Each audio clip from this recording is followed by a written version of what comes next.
while. Quite a while. Have you guys seen? Years. There's a lady that I worked on. I'll tell you where it was. It was Barnsley in England. What was the lady's name? You'll be able to find it on YouTube. What was the lady's name? Betty, I think. Maddie's the one that the Irish girl that had a car accident, road accident. I think it's Betty. But there's seriously, I kid you not, her back was 10 times worse than yours. She was like this. She'd come up like this, and she went out like this.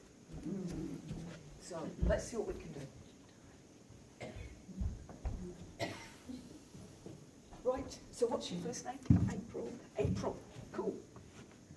Right. Relax and breathe. Cool. Sometimes I feel like I'm a composer for an orchestra because it's all like sound and vibration. There we go. Okay. All right, but the main concern is your breathing, isn't it? Yeah. Okay.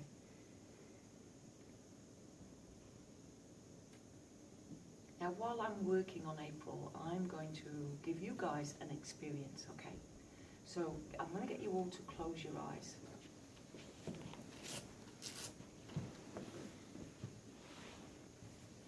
Okay.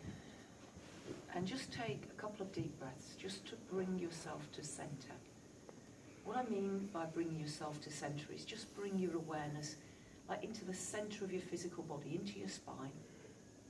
At about heart center.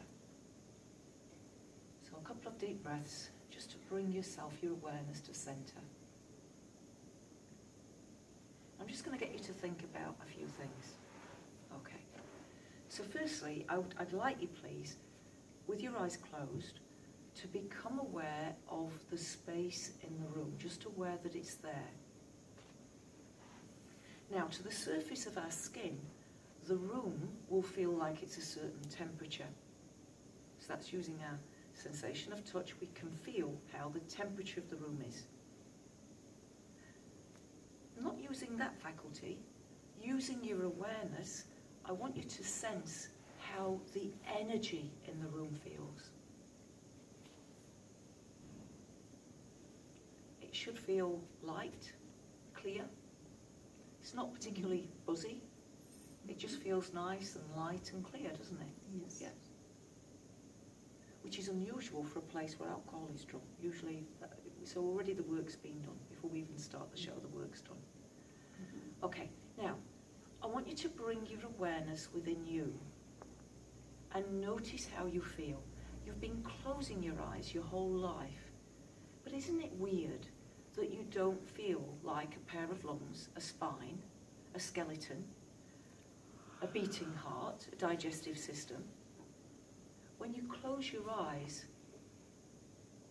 it's almost like you've disappeared. Have you ever seen children close their eyes when you're playing hide and seek, and it's like they're trying to make themselves disappear? They think we can't see them.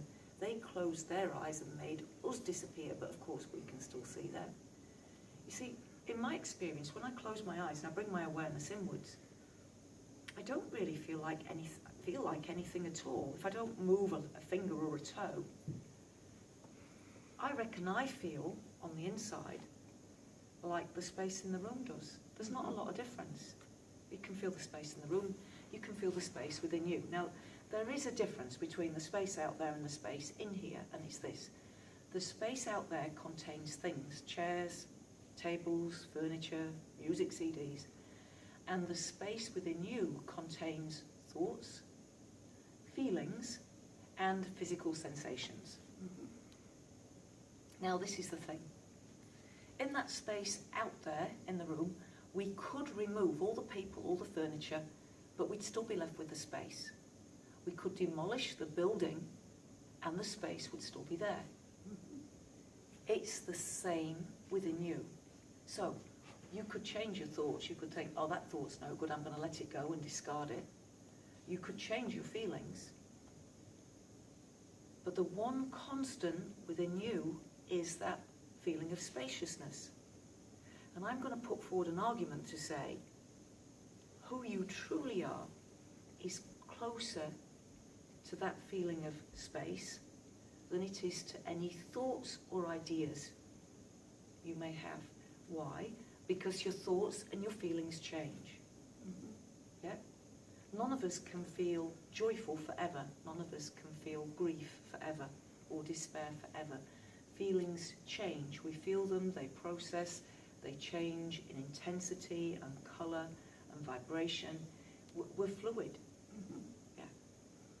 Now, when you are identified with the space, so find the space within you, then find the space in the room, then what I want you to do is, just for a few moments, just let go of the idea that you have a body. So just let go of that idea of the image you have about your body, and just let the two spaces join. So the space in you connects totally with the space in the room. Now you start to feel yourself as vast. You can still think.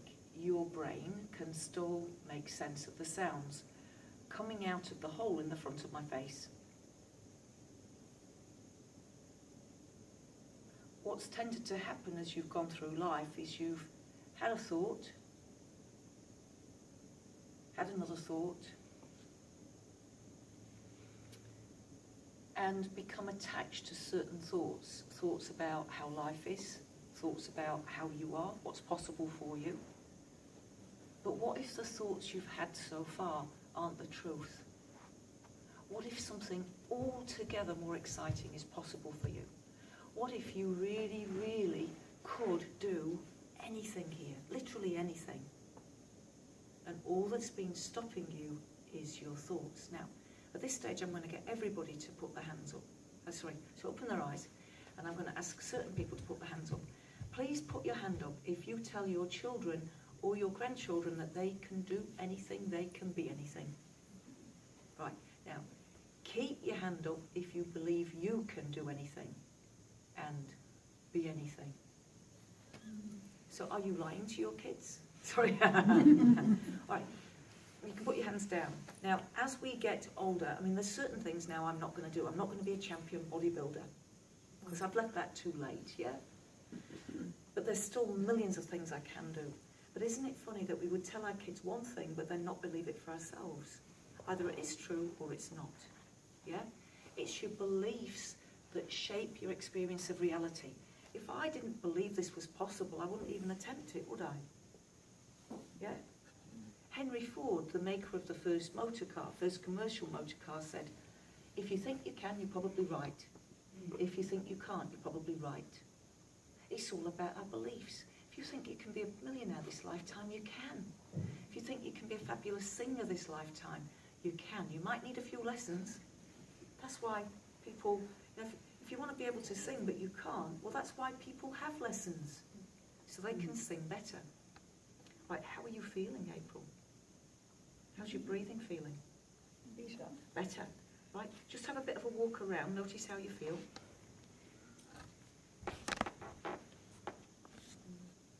And how's your breathing as you're walking? All right, good. Yeah, yeah, awesome. They will keep working on you, but I think they've done what they needed to. All right. Give her a round of applause.